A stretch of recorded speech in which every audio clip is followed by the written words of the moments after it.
Alrighty, guys, I've got the notification, so I'm assuming we are live now. Nick, on the next show, I'm going to see if I can come up with some type of intro where we can have play before we do this, so it's not this awkward silence where we don't know. Because I really would want something like that. I think it'd be nice for us. But anyways, welcome to our next episode of Count the Bucket. As always, we've got the crew coming here. We get more better looking every time we do a show. We got Matt with us this time, and Aaron, of course, with us, and of course my co-host Nick over here to my left. So, guys, how are we doing today? Go ahead and introduce yourselves. As we're working around the horn, we'll start with you, Nick, of course, you're the co-host. Okay. As y'all know, my name is Nick Andre, basketball writer, analyst. Follow me on Twitter at Nick Andre ATR. I did miss last week. Mark thought that he could take my spot permanently, but now I am back. We're going to talk about some hoops, and I'm very excited because I got a lot to talk about tonight. Got me here. Some people call me Wise Cheese. Amber's famous words are spicy queso. I'm in a good mood right now, so no spicy queso, just regular Wise Cheese. My Twitter handle is down below at Matt_Skura.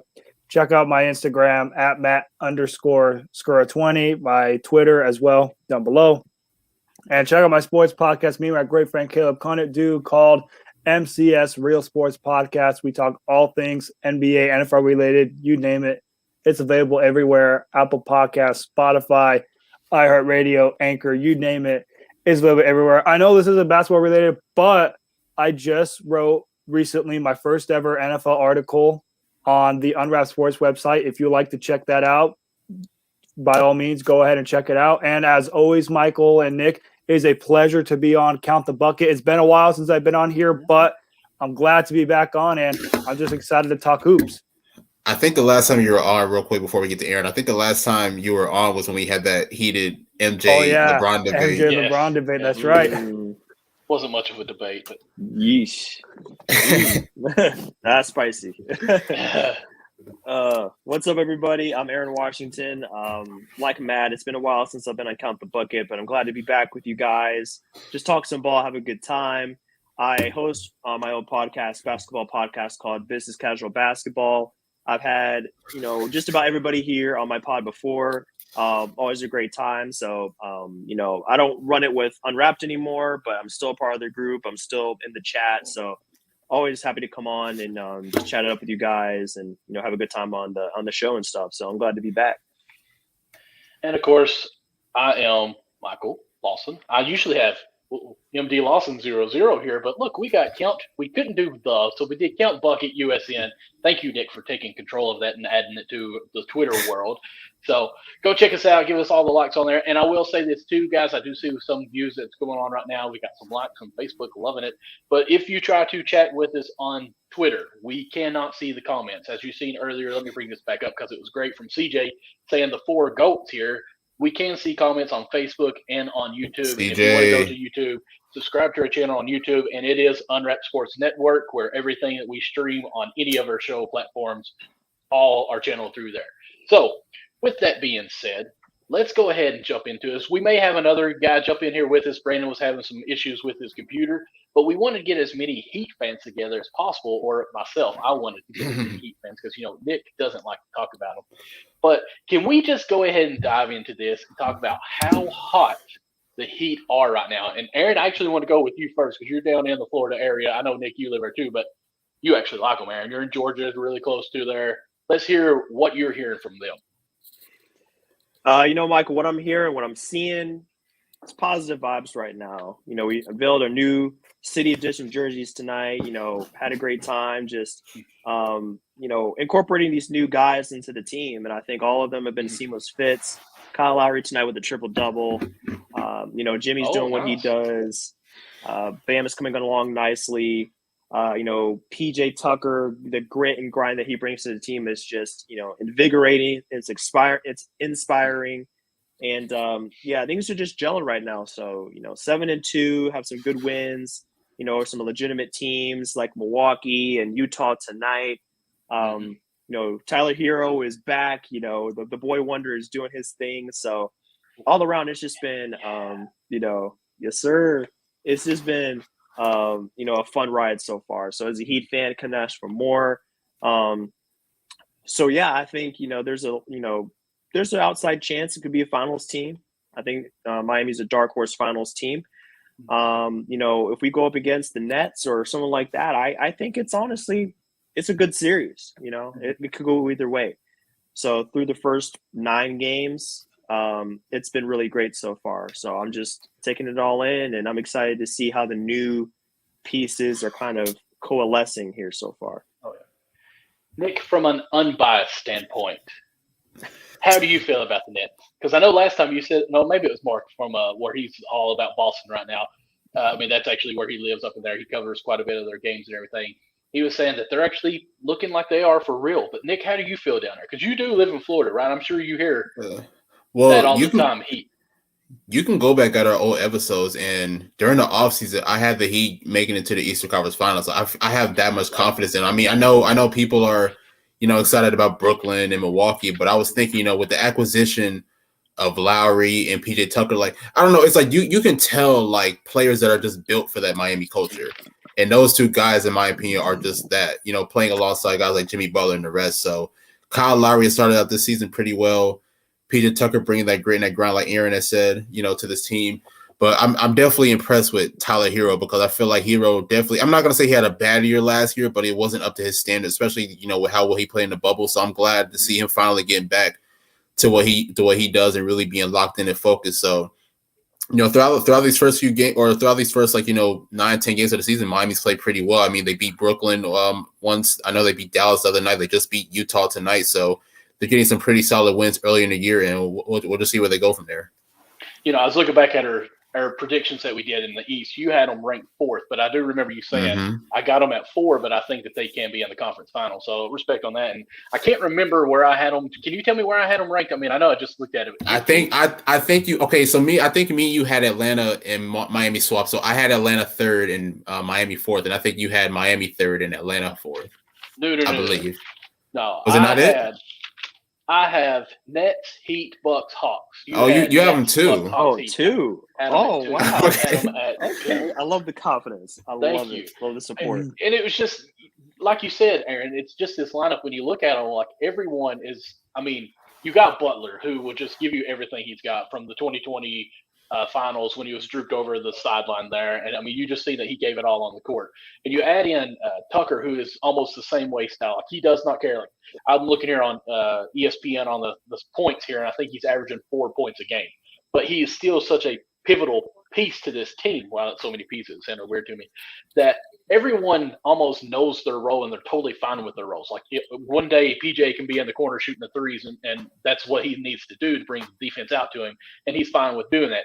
The next game, he could guard their hardest offensive player, the triple or the 3-point wing over there, and he is okay with it. Bam is absolutely defense. Like, one thing I've been keeping up on, of course I've been keeping with Heat, is they're switching everything. Like, everyone can guard everyone just about. I mean, you do lose some with Hero, you do lose some with Robinson, but I mean, Lowry can even guard, I'm going to say 1 through 5 respectfully, but obviously if Lowry is on the 5, he is getting demolished. But you know what I'm trying to say. Like, he can at least switch on the picks and keep on going with that. But Matt, from all the way over in LA with them Lakers, like, I mean, are we thinking this Heat might be a serious team now? Of course, I had Wise Cheese, but the LA fan, I'm sorry. I have a lot of good faith in the Miami Heat. I like the start that they're going on. One, because I want fantasy basketball teams. I got both Jimmy Butler and Bam Adebayo, so that's been looking pretty good for me right now. And just for the simple fact of, like Aaron and Nick mentioned, their guys have been stepping up. Tyler Hero is having a bounce back year, and I'm pretty sure, Michael, you being a Kentucky fan, you love seeing Tyler Hero going back and doing his thing. So, honestly, I mean, I just look at it. I might have said 6 man of the year already, but, keep going. Ooh, okay. I mean, he's definitely up there. You look at the Miami Heat. The Miami Heat are always going to be a team, in my honest opinion, that's always going to be a dark sleeper. I mean, you never know what you're going to get out of Miami. You get a team like what happened in 2020, to where nobody thinks they're doing anything, and lo and behold, they're 2 games away from a championship. Mm-hmm. Or they're going to be a team to where, like, they just barely missed the playoffs, but we could see it. Right now, they're playing like a legit team right now. They're playing, their record shows 7-2, and they are very well playing like it. Kyle Lowry's been great. PJ Tucker has been great. Every single addition they have made so far has hit very well. Like, it's been gelling with their team perfectly. And you just have to give credit to Eric Spoelstra and the front office for being able to set this up all together and for it to be able to gel and work. Because, I mean, we've seen with other teams in the NBA, example, Lakers, when you build a team in the offseason, sometimes it doesn't gel, the first 9 games. But for the Miami Heat, they've been able to gel well. They've been playing together. And the energy just seems to be there, like the reason why people like to call the Heatles is because the Heatles is a different vibe, is a different energy. And when the Heat are playing well and they're winning, this could very well be a team to where, like Aaron mentioned, they could have a chance. You can make a case for them to make it to the conference finals if the matchup is correct. Like if the Heat could find a way to get a 3rd seed or a 2 seed. Let me just go ahead and address this real quick, okay? Obviously, guys, Kentucky lost in football today to Tennessee, and it breaks my heart that it happened. Yeah, Georgia broke them. So Georgia broke them. They've never recovered since then. It happens. Okay. Thank you, Matt. I appreciate the love. He is from Tennessee. He used to be my boss. He got promoted on up through the ranks now, and he's a turd. What can I say? I expected that to come. I got past it. You know what? We're a basketball school. Look what we're doing with Miami. You got Pat Riley. You got Bam. You got Hero. But, Matt, one thing that you said, and you see this all the time, especially in high school ball, college ball, you see the shirts got these one-word answers on there. And this team actually, I think, buys into the word together. Like, you talked about the Lakers. It's LeBron and whatever team he puts together, whatever team he's at. Before we even came on air for about 20 minutes, we were talking about how the Lakers aren't gelling and stuff. But to me, it's always going to be that situation with him because LeBron has to be the main guy. And I'm not dogging him on this. I mean, he wants to be the best. You put yourself in that position. Obviously, that's the smartest thing you can do. So now this team don't have LeBron. Well, this whole team was put for him to have the ball that much. They're going to have to figure that out. Like Westbrook, I think, could take over that spot. But the team is built around a LeBron-style game. It's going to take them a little bit longer to figure that out. And when LeBron comes back, this team's going to be great. They just got to figure it out. I don't know if Westbrook makes it on this team still by the time we get to, All-Star break or not. I don't know. But I think if this team can make it, LeBron's going to make it happen. But let's not go into this Laker talk. Let's rewind a little bit. Are the Heat the best in the East right now? Yes. Looking at it, it's not just the record, but I think it's the quality of wins to this point that has me thinking they're the team to beat right now in the East. Mm-hmm. Because, you look at who they've beaten, you look at the margin of victory, because I think the advanced stats back it up with net rating, margin of victory, offensive, defensive rating. Like, I think, if you put those two together, I think we're number 1 in net rating, once you can put the two offense and defense together. So I think that's the case. I mean, everybody's in a conversation for an award. Tyler, most improved in 6th man. Bam, defensive player of the year. Jimmy, MVP. Spo, coach of the year.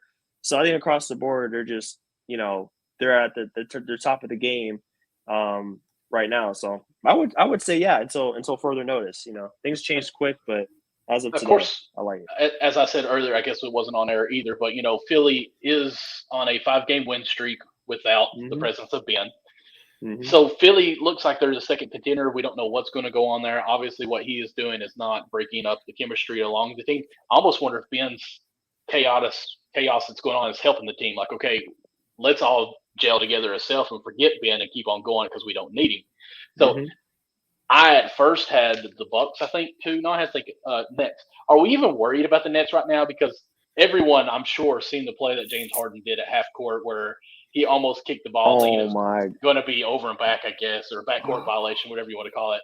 And he just quit. Like, he looked like me trying to bend over and get the ball. It just doesn't happen. My belly's in the way. That was hilarious. What was he thinking? Obviously, we're just 9 games in, but are the Nets not going to be the best team in the East now, Nick?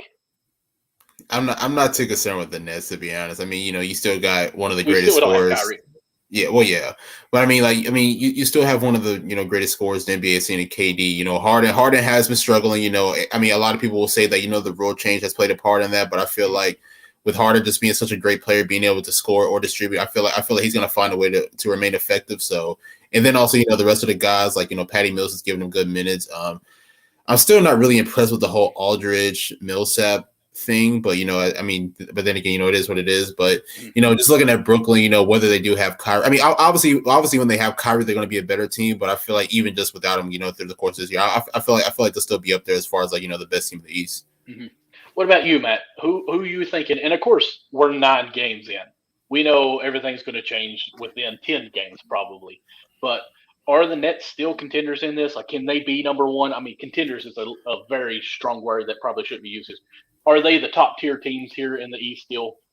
Oh, absolutely. I mean, you got a team with Kevin Durant and James Harden. I mean, even if you don't have Kyrie Irving, just those 2 names alone should be classified as contenders. It's just like whenever LeBron James and Anthony Davis are on the same team and healthy, doesn't matter who else is on there. When you got those 2 players' presence on the team, they're going to be entitled contenders. Now, do I think the Nets are currently the best team in the East right now? No. It is the Miami Heat. I believe the Miami Heat currently, as we speak, through 9 games in, they have showed that they're the best team in the Eastern Conference. Now, obviously, that could change very well in the next, if my math is correct, 73 games. 73 plus 9 is 82. So in the next 73 games, good job. Maybe it's not the Heat that's the first seed. Maybe it's Milwaukee. Maybe it's Brooklyn, or who knows? Maybe it's Philadelphia. We just have to see through the rest of the season. But as of this point, the Miami Heat have proven that they are the best team in the Eastern Conference, and they could be so good at this point. They might not even be a dark horse to make it to the NBA Finals. They might be the team to go through in the NBA Finals. Because if we're being honest here, if the Miami Heat get the first seed in the Eastern Conference, do 82 games, and each player has to go through Miami, it's a hard environment to play in, and 2, it's a fun area to be around. The players will be distracted, so that's like a double advantage right there. So if you got to play through Miami, James Harden, and yeah, James Harden, and I mean, you look at, and even with the Miami Heat atmosphere, whenever it's playoff time in Miami, they always seem to go with the white out, like the white heat. I mean, that was peak, 2013, 2014, like during those finals runs. You saw that Miami crowd get loud. They have the all white going. If you have the all white going and the players have to go through Miami, and if you got the Bucks, you got to play the Bucks, and all you have to do is don't let Giannis drive down the field. And then, of course, the ever faithful free throw count, up to 10 seconds until Giannis takes a shot. Miami's got a good chance this year. So we'll see if they can keep this up. I truly believe they have the capability to do so. I think they could very well be a top 3 team in the Eastern Conference, especially with the Milwaukee Bucks off to a slow start. And, with the uncertainty of Philadelphia, if they could keep up their star. And even the same thing with Brooklyn. Like, yeah, Brooklyn is off to a good start, but, we never know what can happen. So Miami, they seem to be the best complete team. Like we stated earlier, the additional players that they had in free agency have gelled very well, and let's see if they can keep it up the remainder of the season. Now, Aaron, I want to ask you this, and it's a 2-part question, so bear with me. First part, has the Heat peaked already? Like, are the other teams going to come up and catch up behind them and figure things out a little bit? Like the Heat just started off hot, and that's where they're at. Have they already started their plateau here? Can they improve? And then my second part, one way that I think that they can improve is we're not even seeing Oladipo yet, right? Mm-hmm. Right. So, like, where is he going to work out in this lineup too? Well, I think the second part kind of works into the first part. When you look at Oladipo not being available, that's definitely going to play a part. And then also, I mean, the shooting, I think it's picked up in the past few games, but they started the season just kind of really cold from 3. So, like, it's not even like everybody's just hitting all their threes, and it's kind of a fluke thing. The Heat have really built a foundation upon defense, which I think is easier to replicate game after game than offense. Because with offense, the shot's going to come and go. You're going to have turnovers. You're going to have off nights and stuff. But, like, if you can root yourself in defensive philosophy and just hold teams to, like, 95, 100, 105 points every game, you can really set yourself up for success over the long haul. So, I think that they can sustain it as long as they just stay healthy. That's the only thing I'm worried about is if the way these guys play wears them down. I think that's a possibility. But as far as, like, them just playing their game, I think it's sustainable. because it's a defensive philosophy first and then offensive second, and then the offense hasn't even like peaked yet. So I think there's more to see from Miami, especially when Oladipo comes back. Yeah, the only thing that I would say that I'm concerned with on that is what you're talking about as far as the minutes. Like I was looking at this again on ESPN.com, which everyone can look at. They've got 4 guys that are averaging 31 plus minutes. Robinson's at 29, so that's basically right there at the 30. And then PJ Tucker finishes out at 27. Then it drops down to like 17, 14, 12 minutes. So, I mean, they're running at really about 60. Morris, I think, is the 18. Markieff Morris is 18 minutes. Obviously, when you get Oladipo back, some of that's going to be cut from some of those other players that I think will make that bench a little bit longer. Coming into the season, I almost thought, like, man, this is probably the most depth team that I've seen in a while that are so good so far deep into there. But once you get past those 7 or 8 guys, it kind of drops. I'll say 6 or 7 guys. It kind of starts thinking, okay, if somebody gets hurt, do we have the right people to step up? But I'm loving this team right now, and I think that they can hold on to this again, bar no injuries, but that's with every team. Before we move on, anybody else got anything you want to add on about the Heat and what's going on there? Last round, I guess. Nick, you got anything? I don't have anything on the Heat, but Matt, I just wanted to say, if you are watching this game right now, I know you have to be shaking your head. I just saw the score. I just saw what's going on with the Lakers. I just saw the score notification. Them being down 22. I mean, it's. Wait, what?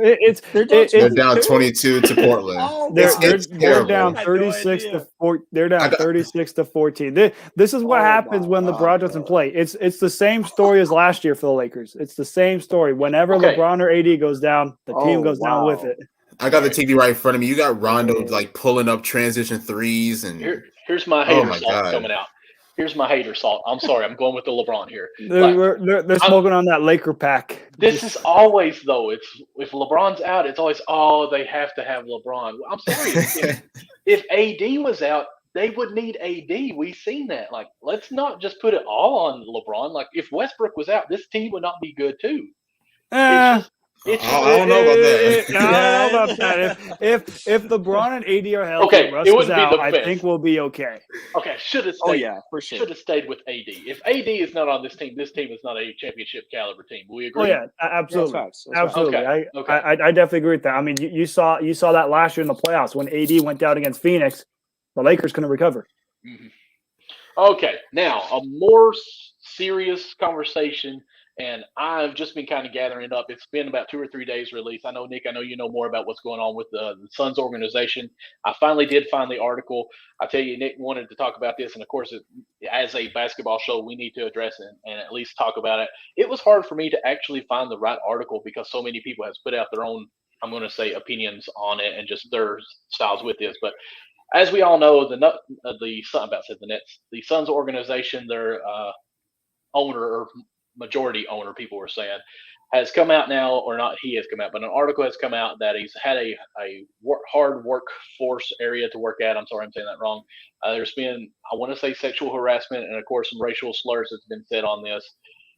All these different reports are coming out where it's there's 70 counts. So I'm going to say that 70 counts that has been come forth on talking about this. So it's definitely, obviously, something is going on. Now, of course, Sarver has come out to say everything is fake, everything is false. I would never do this. But when you're coach, and I'll say this, Nick, this is one thing I hadn't talked to you about that I finally did find. Earl Watson, right? That was the old coach. Like what he said that went on in the locker room. I'm sorry. Every one of us here has played some type of athletic sports. Like there's times when you get in the heat of the moment and you do say things, and I'm sure that's what was going on. And I'm not saying that he shouldn't have done that, but I about would say, even though I don't even know the guy, I about say what he is saying said was said. Like I don't think Coach Watson would come up and make up anything like that. Like that was just completely out of line. Now, some things that I did see on the ESPN, this situation is going to be hard because it's not like, and I cannot remember his name. I was so proud of myself. Donald Sterling? Yes, you read my mind. Like it's not going to be cut dry on that because he was recorded. You knew he said it. It's boom, it's done. It was done, I think, in like 7 days. Now, this one, it sounds like it's going to take probably months to get through completely because it's so many. If with 70 different people that's come forth to say something, they're going to have to go to 70 different people and actually speak with them. So I think, unfortunately, this is going to be something drug out. I hate it because I'm a Suns fan. I love Booker. I literally love Booker. You can ask Nick. He's my man crush. And then even just Chris Paul, I think is the most underrated point guard in the NBA history ever. Not the best, but the most underrated. And even Monte Williams, just even the type of guy that he is as a coach. It makes me wonder, like, because I don't think Monte Williams would have ever been a Suns if he thought this was actually going on. So that's where I'm a little bit iffy. I won't say iffy. That's not the word I'm looking for. Makes me wonder what all is going on in that for Monte to even be there. And which he kind of came out and said, I would not have been here if this was going on if I knew to it. So, Dick, I want to hear on your thoughts on this and kind of go around on there. I actually, the article was sent to me early Thursday morning, and I took the time to check it out and everything. I want to say, like, even before the story broke, like, there was like a lot of reports, even like, or like, I want to say reports, but like, there was like some slight rumors, like, even before the season that this was going on, but it wasn't really that big of a deal at the time. So when this news broke, I definitely took the time to read everything, and it's a lot to unfold. I think the first thing that comes to mind is obviously in the story there's an incident where the Suns are playing the Warriors. And I guess Draymond Green is just like yelling out the N-word. I think he's yelling it out to somebody on the Suns team. And then I guess the owner, Robert Sarver, hears it. And I guess he asks, why can't he use the N-word, et cetera, et cetera. So that's definitely one of them. Then there's like a LaMarcus Aldridge story that I'm not going to get into just for the airwaves. So it's definitely. I haven't heard that one. It's actually in the article. Oh, no, okay, I'm not going to say it out here because it's definitely inappropriate. You're going to have to read that yourself. Yeah. So it's just really unfortunate, just because we definitely dealt with something like this back in 2014. I want to say with Donald Sterling. So we definitely knew about the situation. So for this to come about again, it's just very unfortunate, especially for the Suns, because the Suns have finally got themselves back into playoff contention. They just got back to the finals of the season to go, and they're looking to make that happen again. So I'm just hoping that this type of situation just doesn't distract them throughout the course of the year, and they can just, remain focused throughout the rest of the year. Aaron, can we hear from you on this as well? I mean, obviously we want to hear from everybody, but Aaron, let's have you go next. Sure. Yeah, I actually just wrapped up a podcast, not my podcast specifically, another one I do, but I was just talking with Dan Purcell. He used to be member of the front office for the Pelicans, and he gave his 2 cents on it, and we talked about it, and we were just kind of talking about how unfortunate the timing is, with the Suns just reaching the level of relevance they haven't been at for quite some time. People like James Jones coming in, Monty Williams, just like great coaches, great people. So things seem to be turning around, and then they just take a step back with this. So it's tough because it doesn't just affect the ownership group, or it doesn't just affect the higher ups, like it affects everybody, even the people that we don't see from day to day, people that do ticket sales, people that do whatever, like the tasks way back, in the behind the scenes that we don't really think about. So I was just saying how unfortunate it is with the timing and how unacceptable it is, to just see how people are treated, the lack of respect. You should always respect your colleagues, you're all trying to get by, and all trying to, help the team and trying to get to a certain point, have goals and things like that. So you never want to drag anybody down. That's with you, under you, whatever. So just battle the way around. And I hope that, due justice is brought out, and, things are taken care of, but it's just a shame to see all the way around, because we want the NBA to be a great place where there's equality and there's, respect and things like that. And this situation goes against everything that the NBA believes in. So it's probably going to be harsh judgment from Adam Silver and the rest of the league, as it should be. But you never want to see it in the first place. It's a bad look for all parties involved. Yeah, definitely 100% on Aaron's point. And it is a bad situation for it to be happening to Phoenix Suns, especially at this point after you just made it to the NBA Finals for the first time in 28 years last year. And in a way, I mean, yeah, you blew an 0-2 series lead last year in the finals, but you made it there.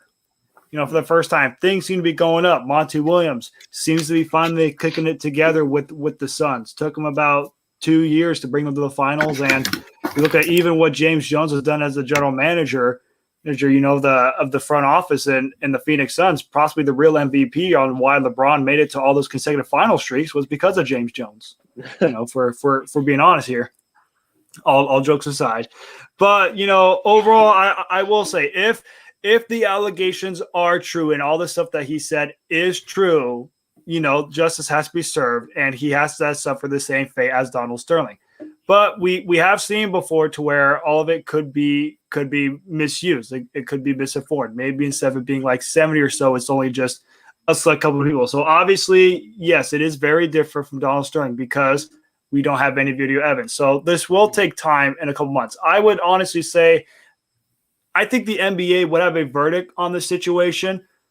I would say from this point, I wouldn't be shocked if we didn't have a decision until All-Star break, sometime in February, just to get all the process, get all the people who have their allegations to make sure that it's true. And, if it is true, then, if you're Adam Silver, what kind of steps do you take? Do you go the full extent route of Donald Sterling, or do you just simply go with suspend the owner for said months, fine this amount of money, and go from there? So we'll see what the NBA will do. Obviously, it's going to take a lot longer, because like we all mentioned, there isn't any video footage like Donald Sterling's case in 2014, but it will take some time, and we probably won't see a decision until sometime, I'd honestly say, in maybe late January, early February.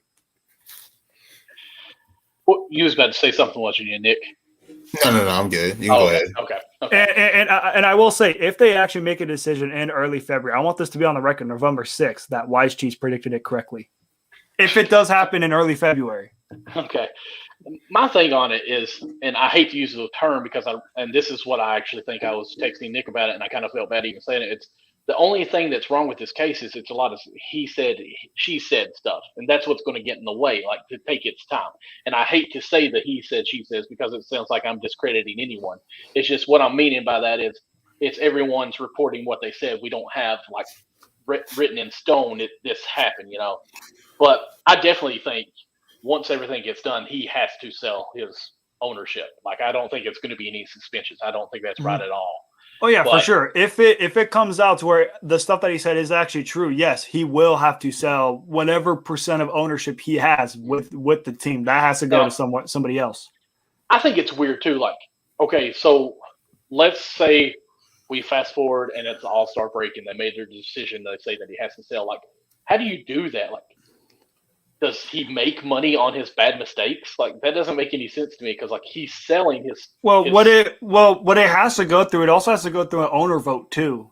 Like the NBA could say it, but if the owner has to force to sell the team, it has to go through the rest of the 29 NBA owners to see if they approve of it. I think, correct?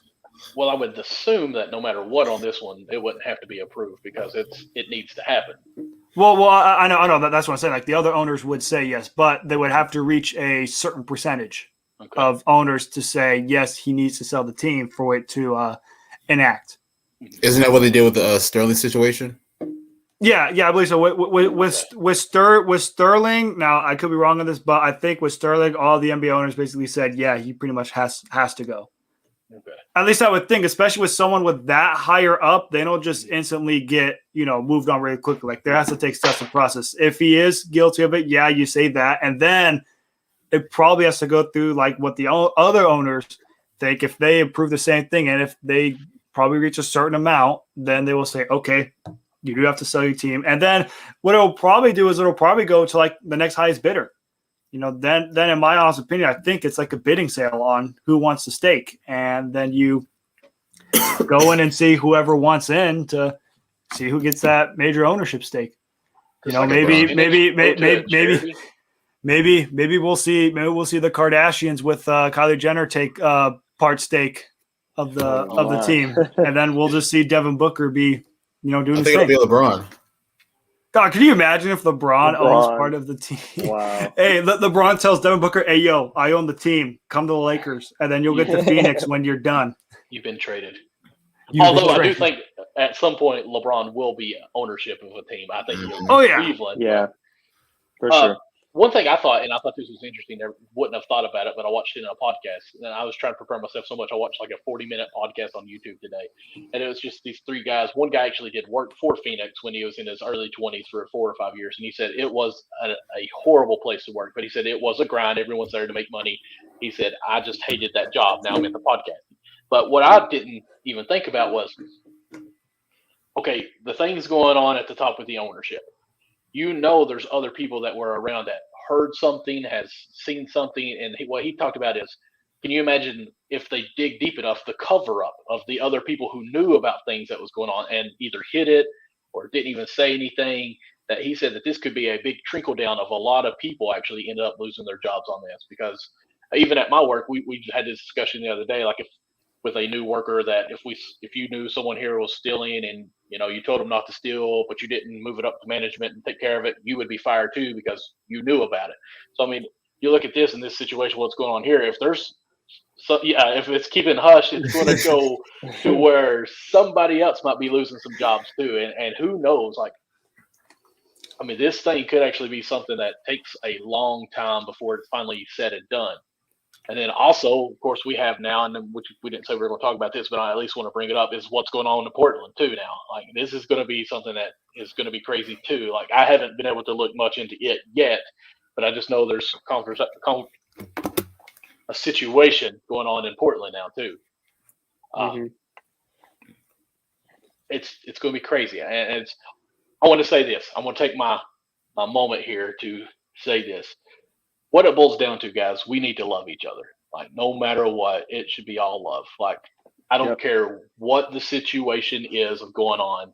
It all is fueled by hate for one another in some form of fashion, and we all should actually be loving your brother. Obviously, you can tell I'm a little bit of a man of faith on that, but that's exactly what it boils down to, guys. We should absolutely love each other. And one thing that scares me is I actually have adopted a biracial daughter, and there's things that I have no idea what I'm going to be facing as a father on this. And it kind of holds dear to my heart just to kind of see how things are going on with that. Like, I've learned so much just having her in my family as far as understanding the hair types are all different in people.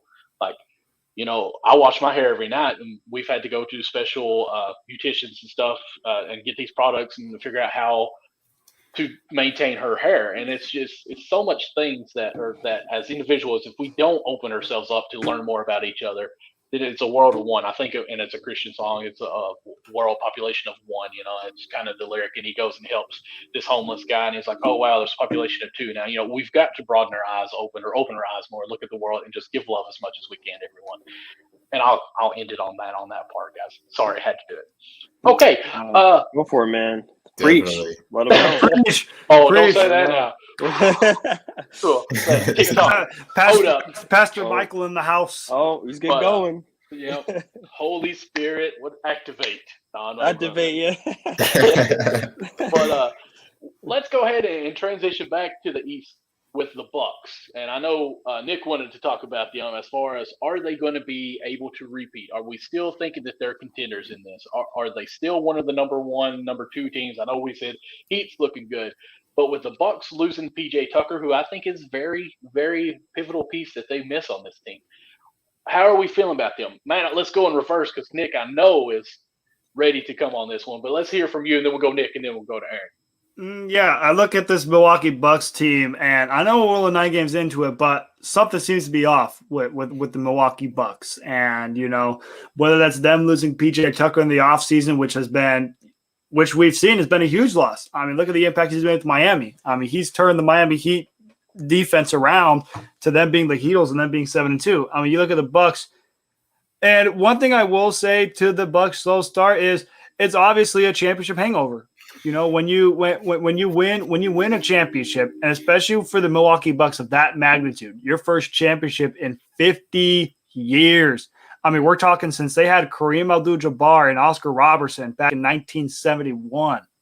Like, it's been a long time since the Milwaukee Bucks won a championship. And you also play in part to the Eastern Conference as a whole has just gotten better. The Heat are playing great. The Brooklyn Nets are going to be the Brooklyn Nets. Philadelphia's on a hot streak. The Atlanta Hawks have had some good moments. Even the New York Knicks have had some good moments as well this season. I mean, Charlotte as well, Chicago. I mean, you look at the Eastern Conference is getting better and better and better each year, and for the Milwaukee Bucks, they're in a situation right now to where they can't just slide on in and expect, oh, you know what, we're the Milwaukee Bucks, we're defending champs, you know, we're going to be a top 3 seed, we're going to be just fine. No, not so fast. This isn't the Eastern Conference of old to where you only had maybe like 3 teams that'd be competitive. Like you would have at the time, you would have your Toronto Raptors, you would have maybe your Boston Celtics, and maybe Philadelphia, and then Toronto, and that was about it. You had about 3-4 teams that was competitive. This time, with the Eastern Conference going on, it's wide open. You can name 6-7 teams, maybe even 8. Like this reminds me of the Eastern Conference when it was the 80s and 90s. Like when the Bulls had to go through the Knicks, when they had to go through the Heat with Alonzo Mourning. They had to go through a lot of great teams. And you're looking for the Bucks. Can they repeat? Absolutely. They have a capability to repeat, but it is going to be a lot harder this year than last year, because if we're being honest here, last year they got lucky they didn't have to play Philadelphia because Philadelphia choked against the Hawks. I mean, if the Bucks had to verse Philadelphia in the Eastern Conference Finals, it could have maybe been a different story. Like maybe instead of, the Hawks did push them to 6 games, but maybe if they verse Philadelphia, maybe it's up to 7 games, and it's a different scenario because you want to have Giannis game 6 and 7. It could have been a different ballgame, but that did not happen. They beat the Hawks, they beat the Suns in the finals, and I just look at the Bucks this year. I'll say it again. I don't think they'll win the championship. I just don't see it. I do believe they'll be one of the top teams in the Eastern Conference. I do believe by season's end, I think what we'll have Brooklyn 1, Miami 2, Milwaukee 3. I think it's going to be those top 3 teams in the Eastern Conference. And I think, it's probably going to be, Miami and Milwaukee facing off in the second round. And I just trust the Heat whenever they have to play the Bucks. Now, obviously, we know what happened last year. The Bucks just mollywopped the Heat. It was way different. But you still got to think what happened in 2020. Just how much of a clinic, how many circles Eric Spoelstra ran around Mike Budenholzer. You talk about a 2020 bubble. Eric Spoelstra was just in his bag. He was just like he was like Dennis Rodman in The Last Dance. It was like here, all here. He was looking around just like, all right, Giannis, drive it down the paint. Jimmy, bam. Tyler Hero, you're only 20 years old. Cut you off in the 3. Bam Adebayo, make a killer block on, just keep doing your thing. And they shut down Giannis, and they beat him up in 5 games. It wasn't even close. Like, it's not like any of those games were close. It was a domination that the Heat pulled on the Bucks. And you still have to keep that in mind. And I just think if the Bucks, if we're being honest here, the Bucks even got lucky that KD's foot was – if KD's foot was a whole size shorter, the Nets are in the Eastern Conference Finals. Like KD's foot was barely on the line, and instead of him maybe being a size, 18 or something? Like his foot size was like a size 18. Like if he had a size 17 or a size 16, the Nets are in the conference finals, and who knows what happens. But that's not the case. And for Milwaukee, they have to kick it in gear. I know it's only 9 games in, but the Eastern Conference is a lot better than in years past. You're going to have to kick it in gear. And I will say, if I'm the Milwaukee Bucks, if I don't finish in the top 3 seeds, I am worried, because if you're stuck at 4th or 5th and you got to possibly play a team like Atlanta or the Knicks or Chicago, one of those teams that may not be as talented as you on paper, but boy, they are nitty gritty and they're just going to push the lights on you. They're going to push you to the brink 6-7 games. And that's going to be a situation for the Bucks I would not want to be in. So we'll see what they can do. I am still of the mindset. I don't think they'll repeat. It's very hard to repeat as an NBA champion. I think there's a stat to where we have not seen a team repeat. Oh, never mind. We haven't seen a team repeat since the Warriors in 2017, 2018. So it was recently, but right. It's been a while. Team, yeah, it's been a while since we've seen a team repeat back-to-back years. So we'll see if the Bucks can do it. We'll see if the Bucks can break the trend. But all right, Nick, it's going to be very hard to do so when you got the Chicago Bulls doing hot and the Heatles doing their thing. So what do you expect from them, Nick? Like, what are they going to change? What's the problem that they fix on this? Because right now they're 4-5, and some of the losses that they've had are from good teams, but some of their wins are from bad teams. I think it was Pistons, the Spurs, and even the Brooklyn Nets when they first started out. Of course, we're 9-in, so it still started out. So a lot of these wins were kind of against teams that aren't that good. So I don't want to hit the panic button yet for Milwaukee just because we are 9 games in, but right. I think there are some signs of concerns. Obviously, Chris Middleton's out. I think he has COVID. I'm not sure. But I do know that I do know that he's out for a good amount of time.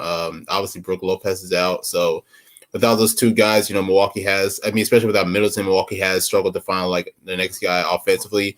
And then I want to say I also read a stat the other day. I think Milwaukee's ranked like 27th or 28th on defense, which is very low, especially with you being the defending champ. So I don't know. It's like obviously we see the struggles right now. They're losing to like a lot of. I wouldn't say bad teams. Well, they're just losing in general. Like, what I'm saying? Like they blew a 21-point lead to New York last night. I know they lost to Minnesota last week, and they lost to like a few other teams as well. So I don't want to hit the panic button on Milwaukee yet, just because it is early in the season. But I'm just hoping, when everybody gets healthy, that they can turn everything around. He does have COVID. It's a 4-day article on Bleacher Report that he has COVID. Okay. So, even I think, that probably hurts them too in the long run too, because you think the Heat last year, COVID went through them. Jimmy Butler was hurt, or won't hurt, but was sick, and then that whole team never really felt like they were 100%. Even with Boston last week, we're talking with Mark on Brown. I think he said playing back-to-back games, the second game he feels like he has ran to a brick wall basically, and struggles on that second game. So like I think 3 consecutive back-to-back games, it was like 30, 40 points one night and then like 10 the next. So that's going to affect him as well. Do you think that hurts more too now that you know about COVID with him? Possibly so. I do remember even last year, like Jason Tatum. Even though Jason Tatum had a pretty good year last year, like he was even saying that playing after COVID was definitely a struggle. Like I think he had to like use an inhaler a few times throughout the game and so. So I could definitely understand just coming back from COVID. Depending on how serious it is for the particular person, it can definitely be difficult. So I'm just hoping, even with Milwaukee having the struggles, I do think that they will turn things around. But I'm just hoping with the Bucks that they can, just I guess not really push Middleton, throughout this year, and just really just kind of pace him throughout the year, just see how he does. Yeah, I think it would be a good idea maybe to almost pull a playbook from LeBron, not really worry about your ranking, just make it in to the top 6 so you don't have to do the play-in and say, okay, we're the defending champions. We can take on anyone anyways. But I almost think that this may hinder their championship. I won't say an asterisk, but just maybe be like, okay, we had the injuries from all the teams that they had going in. Well, it goes back to what Mark said. The East is tough this year. The East is definitely tough this year. It's definitely stacked. Aaron, let's hear your take on this. I'm not really worried, at least not to this point, because I go and look and I see how many games that starting lineup has played together, maybe half so far. Okay. Like Giannis is in, but other than that, Brook Lopez, back injury, Chris Middleton, just talked about him. Drew Holiday's missed several games already.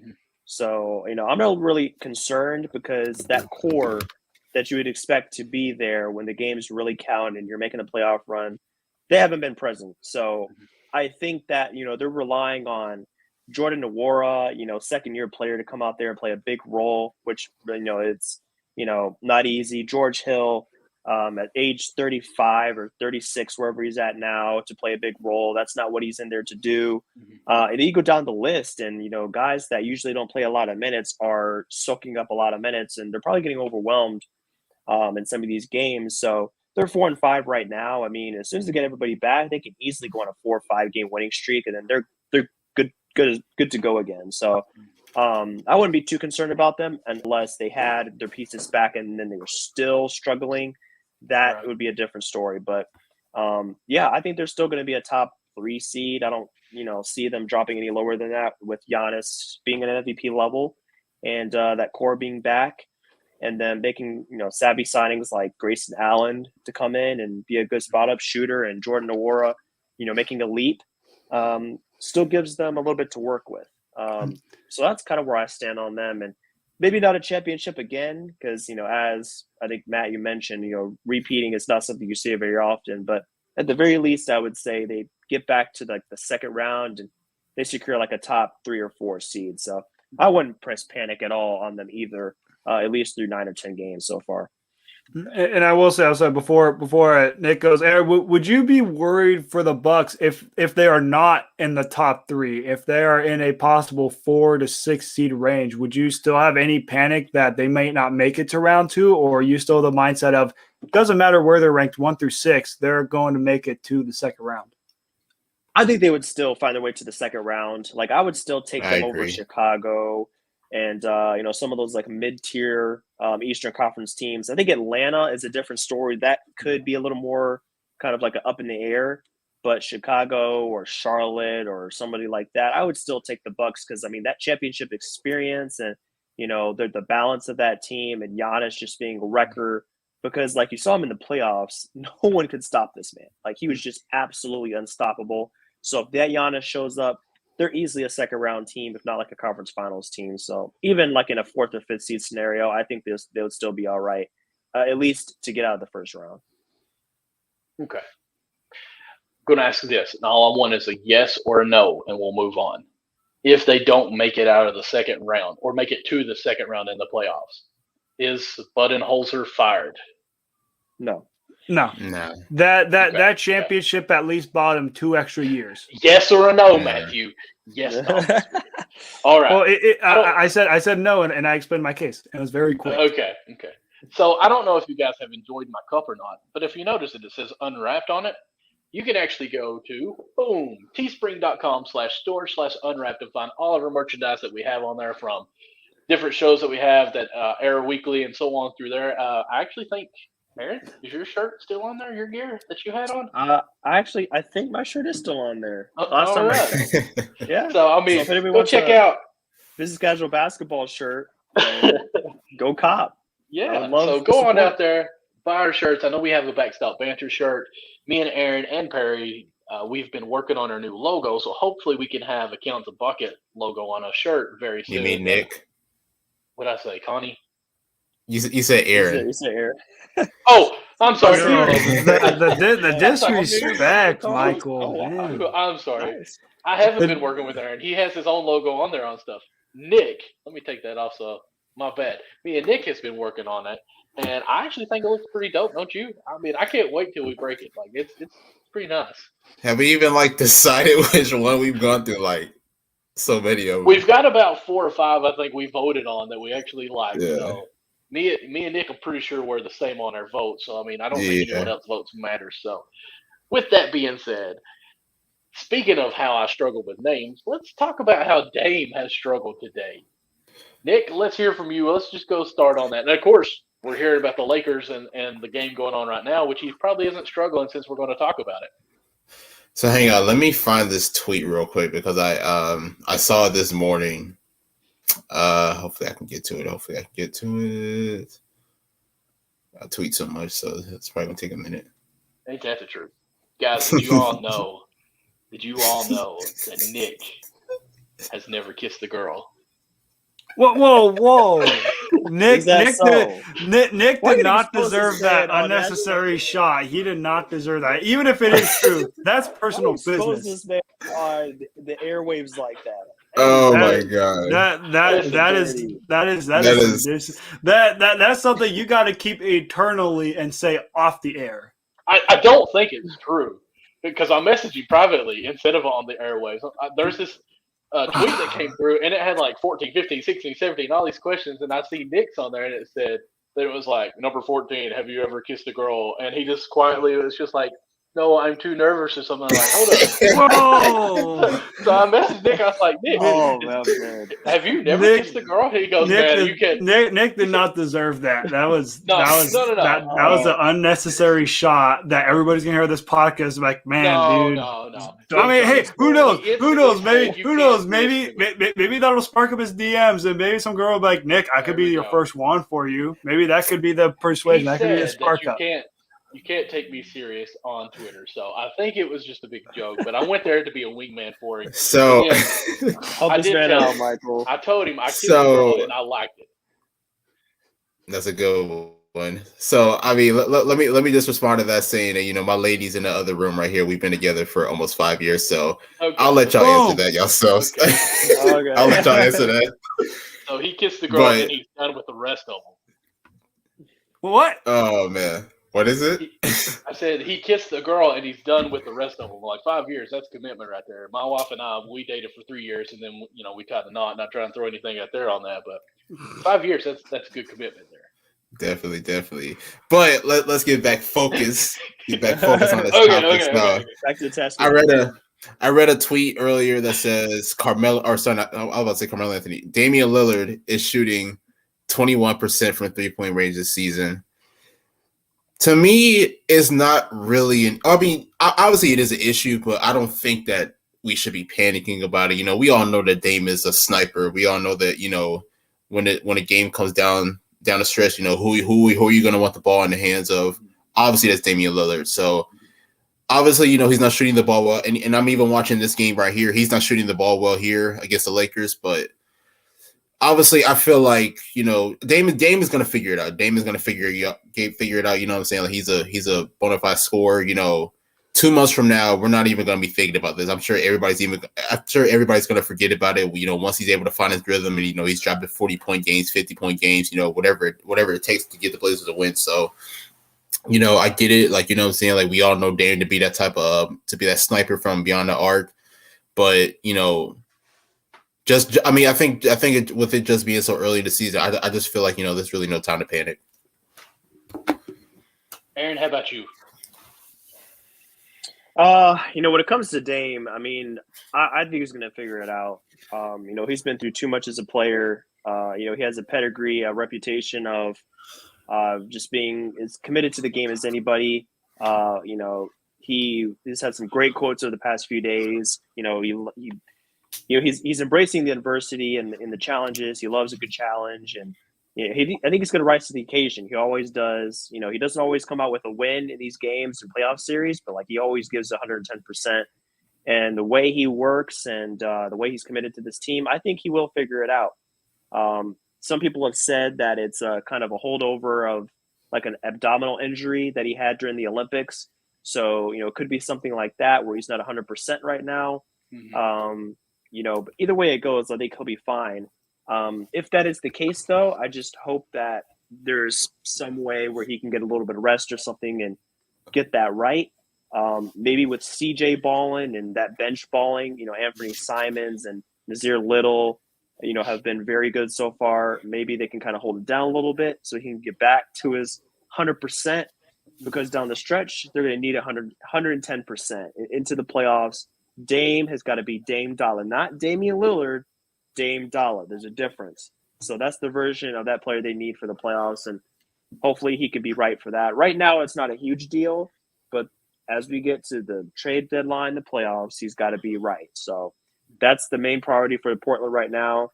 But at least, you know, he doesn't have really an excuse to kind of ask out, because if you're not balling, like, how can you say I want out of here? Like, you're not producing wins. But he'll get back on track. You know, he's one of my favorite players. I've been watching him for a long time, and he has a knack for figuring stuff out. And he's gotten out of cold slumps before, so I don't think this one will be any different for him. He definitely has. And you also forgot one more thing. Dame time. It's gonna be Dame time soon. I said it, man. Like, you know what I'm saying? Down the stretch of the game, who do you want the ball in hands? You want Damian Lillard. And you know, I will exactly to what Aaron said. We're only 9 games in the season. There's been some players struggling. We've seen Devin Booker struggle a little bit the first 9 games of the season. The only time I will say press the panic button is if he's still slumping and we're near February and nearing the trade deadline. That's when I push the panic button. One, if you're the Trailblazers, you can't get any trade value because his play isn't performing. And then two, for Damian Lillard, you can't get out of Portland because your play stinks. Now, I do believe he'll turn things around because, Dame time will have to click into full effect. He'll have to switch on the daylight savings. He's gonna have to go forward and, keep on doing his thing. Now, thanks for the reminder. And just a reminder, daylight savings time is tomorrow. So extra sleep. Let's go. Not. Let's go. Wait, so it goes backwards? Yes. Yeah, it's So instead instead of one, swing forwards. Instead of going 1 to 3, it's 1 to 1 to 1. 1 to 1. What do I? Like, what just happened here? Yeah, because I was going to say 1 to 12, but that'd be 2 hours. So wow, okay.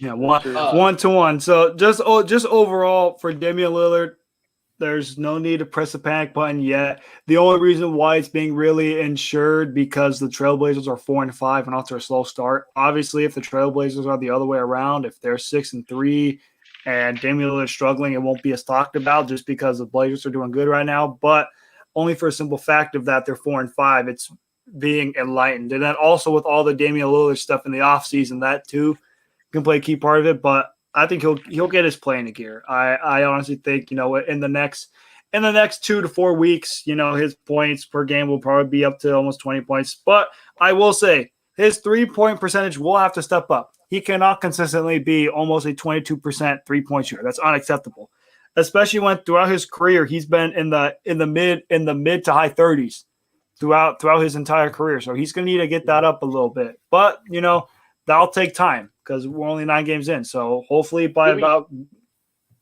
we think it's a mental game right now for him? Like, is that what's going on here? Like, of course, the talk about wanting to switch or possibly leaving, but then he's saying my Achilles, whatever, I'm trying to say, is that I'm loyal and he's not wanting to leave. And then, he wanted a certain coach to come in and the whole offseason about the coach change as well. And then even now we're hearing about the phone calls with LeBron James during the offseason. And now even there's some type of craziness going on in the Portland organization. Do you think all this is taking a toll on him to where he's like, okay, I'm not completely focused in? Because Dame is, 30%, but he makes the shots when they need them. And it's just like, okay, you just stepped across half court and shot that with confidence. Like, is his confidence lacking on this a little bit, Aaron? Do you think this is a part of the problem? It's because we know it's not his game. He is a good player. Do you think this might be it or am I just reaching out here on this? No, I think there's some truth to that. If you I talked about this in this podcast earlier too, a big part of being a basketball player is really just, like you said, just being focused, and players are creatures of habit. So if you introduce a scenario that throws players out of that habit, that's in that routine, that's where you start to have problems. So, it could definitely be the drama that's getting to him. It can be the pressure of delivering because, he wants to win a championship in Portland. Like he said it this week, he would cry, he would just be incredibly emotional. He wants this more than pretty much anything right now. So it could be a combination of those things influencing him a little bit. I definitely agree with that. There's definitely some truth to that, I think, just because it's such a mental game. And these guys are players. They're not just players, but they're human beings. So you just got to think about it like that. They're not invulnerable to having doubts or to just being mentally drained. That's a thing too, not just physically. So a combination of just the craziness in Portland right now, how important this season is as a whole, could be a contributing factor to a slump. I know I'm maybe reaching on this. Don't take me as saying this on him because obviously I don't know the guy, but he seems like he's kind of a sensitive guy. And like I say, I don't mean that in a bad way. Some of these things that are going on with him, even you say crying and all this stuff and just what goes on with the loyalty, because that's one thing I actually absolutely love about him. I hate these star player caliber players that are going everywhere just to win a ring. This dude said, I'm going to do it here. And Do you think like some of that mentally is what's hurting him too, just where he is so committed to it, so passion, I guess is a better word than sensitive, like his passion is almost hurting him now, like he wants to do this and he's seeing it kind of slip away. Now his play is starting to affect that, Nick?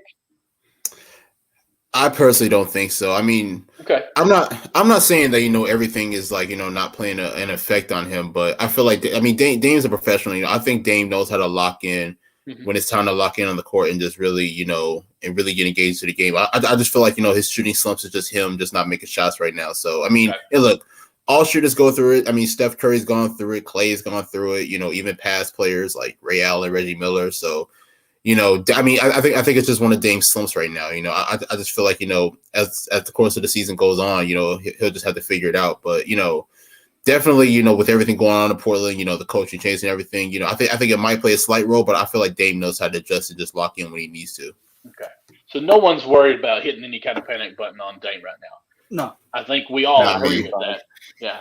And that's, I even looked back a second ago. In the West, I had them at 8, I think, finished. And I think, Nick, you had them at 9. So, we don't think the Portland's going to be in the top 5. So it's not that they're not doing what we think. Let me rephrase that. They're kind of doing what we expected. It's just Dame's shot's not as prominent as it has been. So I don't really think there's anything to worry too much about him. I think in a week's time he'll probably actually get his legs under him. And if there's an injury, I really think that could be it, because your core. You said it might be a stomach injury or something like that. Your core does a lot, and mine has hated me for life. Did not take care of the cord. But guys, I think we're up to an hour 5 minutes, and I think we was right at it. Got a lot of information in here. I wanted to go into the SEC or even just college basketball. I think that's a different day for that. I just think let's wait on that and address it another day. It'll be a teaser for the next episode. That's right. SEC Kentucky basketball beats Tennessee every time. Don't ever come at me again, Matt, with that Ken Sucky. That's dumb. He's no longer watching the show. So let's go ahead and let's go backwards. Let's start with you, Aaron. Let's go ahead and close out. Give us your stuff that we can find you at, your articles, your pods, and all that whole stuff. In which, guys, if you do not listen to Business Casual Basketball, you are missing it. It is great, informative. And drop that website again that you are working on. I absolutely love that. Oh, sure. So for Business Casual, I have a website for that, first of all, bcbasketball.info. I have some blogs on there.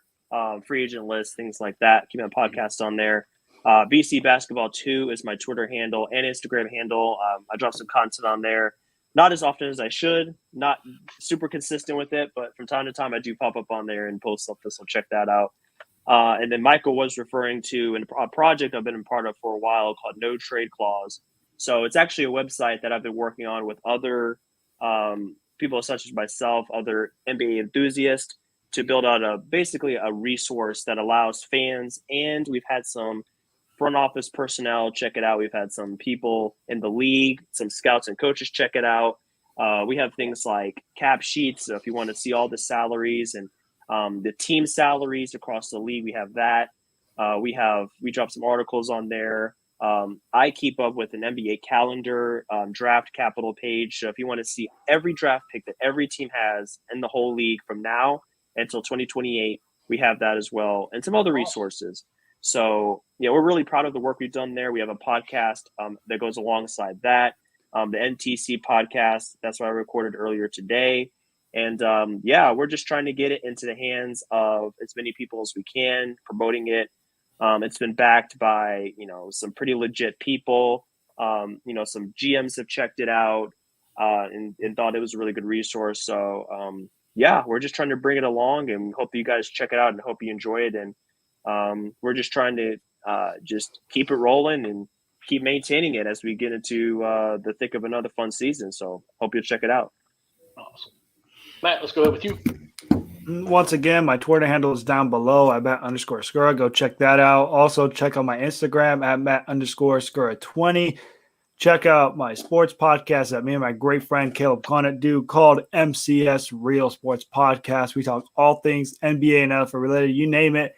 It's a little bit everywhere. Whether you have Apple Podcasts, Spotify, iHeartRadio, Anchor, you name it. Is there? And also, tune in tomorrow at 8:20 Eastern Time. Me and my co-host Ben Hoyt, every Sunday Night Football, we do called Prime Time with Hoyt and Wise Cheese. We stream the Sunday Night Football game. We basically talk about it. If you want a place to just sit down, relax, enjoy, talk about the game, that is your one-stop destination tomorrow at 8:20 Eastern. As always, Michael and Nick, it is a pleasure to be back here on Count the Bucket, and let's just hope this NBA season keeps on bringing excitement like it has so far the first 9 games. I just want to say poor Ben because, Caleb got the great friend, and then it was just Ben's my co-host. But anyway. Oh, come on. all of them are great friends. All of them are my great buddies. Everybody is. All right, let's hear you, Nick. Definitely. I definitely appreciate y'all, Aaron and Matt, coming on. It's definitely a pleasure having you guys on. Whenever you guys want to come back, definitely come back on when you need to. But yeah, just follow me on Twitter at NickAndreATR. Very active on NBA Twitter out there, so definitely make sure to check me out. Any upcoming projects, I am working on a second installment to my series Forgotten Players Part 2, where I look at some former NBA players that you may have forgotten about. So definitely make sure to check that out. I know Michael's upset Sean Kemp hasn't came yet, but he'll I wasn't going to say it. I wasn't going to say it. Coming soon.